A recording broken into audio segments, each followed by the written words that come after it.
안녕하십니까. 1월 14일 저녁 김경국 TV 시작하겠습니다.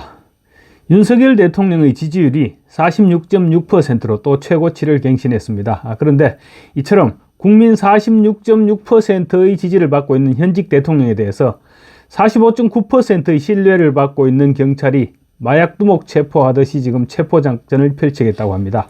그야말로 국민에 대한 배신이고 국민을 무시하는 처사라고 하지 않을 수 없습니다.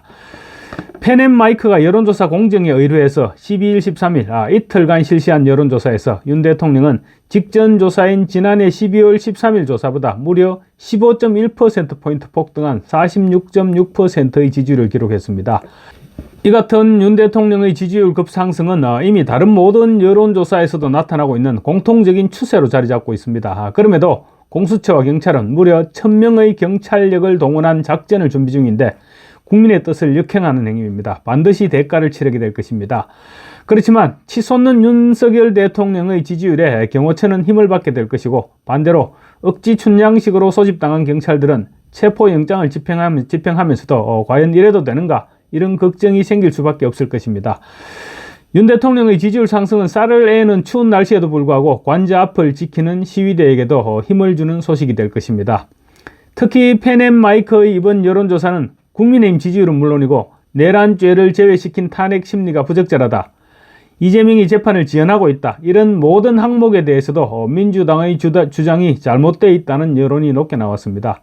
경찰과 법원, 헌법재판소에 대한 신뢰도 역시 바닥이었습니다. 이 같은 최근 여론조사 추세를 바라보는 이재명은 아마도 살얼음 판위를 걷는 기분이 아닐까 싶습니다. 경찰이 현직 대통령을 체포하겠다고 나서면서 지금 일촉즉발의 위기 상황이죠. 그럼에도 불구하고 이재명은 의례적으로 물리적인 충돌이 일어나면 안 된다, 이런 의례적인 말 한마디조차 하지 않고 있습니다. 아마도 여론 상황을 지켜보다 나니까 자칫하면 큰일 나겠다는 조바심이 생겼기 때문이 아닐까 싶습니다. 그래서 사고라도 터지더라도 일단 체포하고 보자, 이런 심정으로 지금 읽혀지고 있는데, 글쎄 체포를 한다고 국민들의 열망이 가라앉을 것으로 생각하면 큰 착각이겠죠. 오히려 윤 대통령에 대한 지지는 들불처럼 번져나갈 것입니다. 이재명이 지금 공수처와 경찰을 닥달해서 윤 대통령 체포를 앞당기려고 하는 것도 그만큼 지금 마음이 조급해지고 있기 때문인데, 특히 경찰은 지금 정신 차리지 않고 끝까지 민심을 거스리려 하다가는 반드시 대가를 치르게 될 것입니다. 이번 여론조사에서 윤석열 대통령을 지지한다고 응답한 답변은 46.6%였고 그렇지 않다는 응답이 52.2%였습니다. 지지한다와 지지하지 않는다는 응답의 격차는 불과 5.6%포인트 차이였는데 드디어 오차범위 이내로 접어든 것입니다. 오차범위 이내라는 것은 사실상 골든크로스를 맞이했다고 봐도 틀리지 않은 분석이죠. 아마 조만간 50%를 넘어서면서 지지율이 역전될 것이 확실하다고 말해도 틀린 전망이 아닐 것입니다. 특히 고무적인 내용은 지금 서울에서의 지지율입니다. 서울에서 윤 대통령을 지지한다는 여론이 50%를 넘었었습니다. 50.7%가 지지한다고 응답했고 지지하지 않는다는 응답은 47.7%였습니다. 여론의 바로미터라고 할 수 있는 서울에서 윤 대통령의 지지율이 50%를 넘어섰다는 것은 민주당이나 이재명을 완전히 버렸다는 의미로 봐도 될 것입니다. 지금 서울 48개 지역구 가운데 국민의힘 국회의원은 10명뿐입니다. 그런데 과반이 넘는 사람들이 윤 대통령을 지지한다고 답변한 것은 이재명과 민주당에게는 치명적이 아닐 수 없습니다. 대구, 경북과 부산, 울산, 경남에서도 각각 53.8%와 54.9%로 지지한다는 응답이 과반을 훌쩍 넘어섰습니다. 강원, 제주에서는 49.9 대 50.1로 절반씩 갈라졌습니다. 심지어 호남에서도 지지한다는 응답이 30.7%로 30%대를 꾸준히 넘어서고 있습니다. 연령별로는 20대 이하와 30대가 각각 44.8, 49.1%로 40% 중반에서 50%대를 바라보는 엄청난 지지를 보내고 있고, 40대와 50대도 38.4%와 37.5%로 40%대를 넘보는 지지를 보내고 있습니다. 60, 70대는 50%와 63.7%로 과반을 훌쩍 넘었습니다. 정당 지지율도 뒤집혔습니다. 국민의힘이 직전 조사보다 5.5%포인트 상승한 45.7%였고 민주당은 1.1%포인트 하락한 39.8%를 기록했습니다. 여권 지지층은 결집하는 한편 야권 지지층은 와해되고 또 지역에 따라서 심지어 지지를 철회하는 양상이 포착됐다는 분석도 가능해지고 있습니다. 정당 지지도 역시 서울에서 국민의힘이 민주당을 49.7대 34.2로 압도했습니다. 서울에서 양당 간 격차는 무려 15.5%포인트였습니다.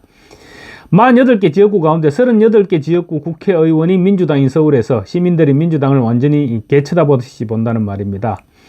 특히 캐스팅 보트로 불리는 대전 세종 충남북에서는 37.1대 52.1로 국민의힘이 무려 15%포인트 앞섰습니다.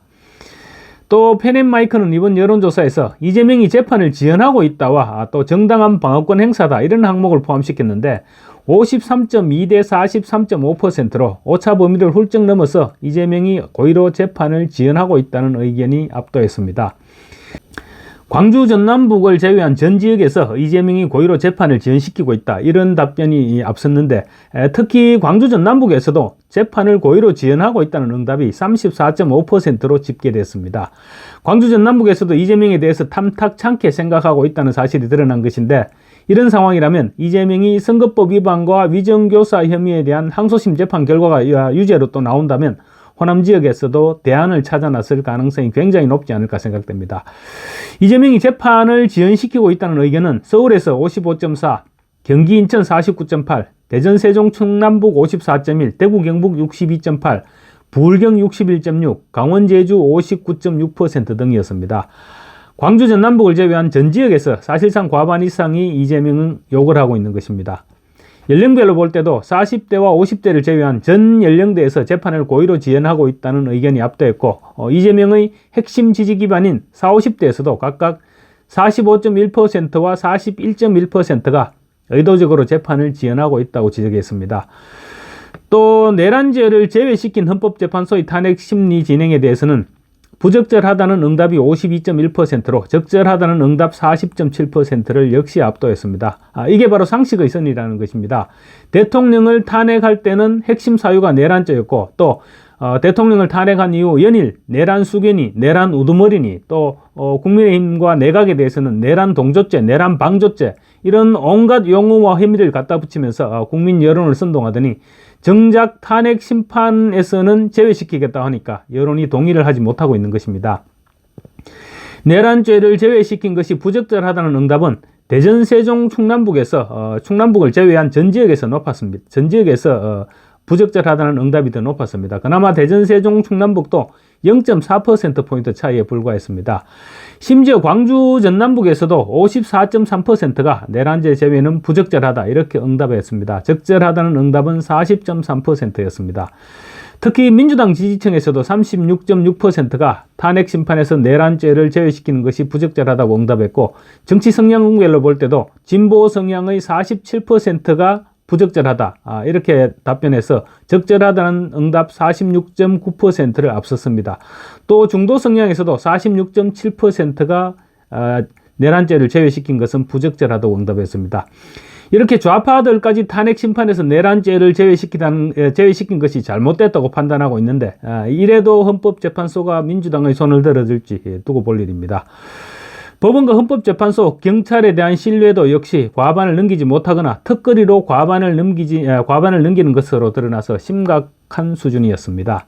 법원을 신뢰하지 않는다는 답변이 무려 51.9%였습니다. 법원에 대한 신뢰도가 이 모양이라는 것은 재판 결과를 믿지 못하겠다는 것인데 이래서는 나라가 바로 설 수가 없습니다. 조희대 대법원장은 하루빨리 법원의 신뢰도 제고를 위한 해법을 제시해야 될 것입니다. 경찰 역시 신뢰하지 않는다는 답변이 51.3%로 과반을 넘겼습니다. 공권력의 상징인 경찰에 대한 신뢰도가 50%에도 미치지 못한다는 것은 순전히 지금 경찰이 정치권에 휘둘리고 있기 때문입니다. 이런 부분은 경찰이 자초하고 있는 것입니다. 이처럼 45.9%의 신뢰를 받고 있는 경찰이 46.6%의 지지를 받고 있는 대통령을 체포하겠다고 내일 새벽부터 한남동으로 쳐들어가겠다고 하는데 어느 국민이 수긍할 수 있을까 싶습니다. 특히 경찰은 지금 민주당과 이재명의 지시를 따르는 하청기관처럼 행동하고 있죠. 경찰 출신인 민주당 이상식 의원이 국수봉 간부들과 내통해서 윤 대통령 체포 전략을 지시했다는 식으로 SNS에 과시할 정도이니까 국민들이 신뢰를 보낼 수 없게 되는 것입니다. 헌법재판소는 신뢰한다는 답변이 아슬아슬하게 과반을 넘긴 52.1%였습니다. 그렇지만 우리나라 법치의 최후 보루인 헌법재판소에 대해서 국민 44.9%가 불신을 보내고 있다는 것은 가장 심각한 문제라고 할 수 있을 것입니다. 특히 지금 헌법재판소는 대통령 탄핵 심판이라는 엄청난 역할을 지금 수행하고 있습니다. 그런데 국민의 절반 가까이가 신뢰를 보내지 않고 있다는 것인데, 이런 기관이 내리는 탄핵 심판 결정을 국민들이 수용하기는 쉽지 않을 것입니다. 한국갤럽이 지난 7일부터 9일까지 사흘간 실시한 여론조사에서는 헌법재판소의 신뢰도는 57대 31로 31%가 불신한다고 했습니다. 물론 같은 기관의 여론조사는 아니지만 여론조사 공정이 실시한 여론조사에서 갤럽의 여론조사보다 신뢰도는 더욱 떨어지고 불신도가 폭증한 것입니다. 헌법재판소가 윤 대통령 탄핵안 심판을 시작하면서 민주당의 편파적인 태도를 보이고 있는데, 국민들도 이 같은 행태를 모두 지켜보고 있다, 그런 결과가 나타나고 있는 것입니다. 헌법재판소는 얼마 전 국민만 보고 재판에 임하겠다고 했습니다. 틀렸습니다. 헌법재판소는 국민을 바라보고 심판을 하면 안 됩니다. 헌법재판소는 오직 헌법만 바라보면서 판결을 해야 됩니다. 그렇게 해야만 국민들이 따라갈 수 있는 것입니다. 그런데 지금의 헌법재판소는 이재명과 민주당만 바라보고 탄핵 심판에 임하고 있다, 이런 비판을 받고 있으니까 신뢰도가 갈수록 추락할 수밖에 없을 것입니다.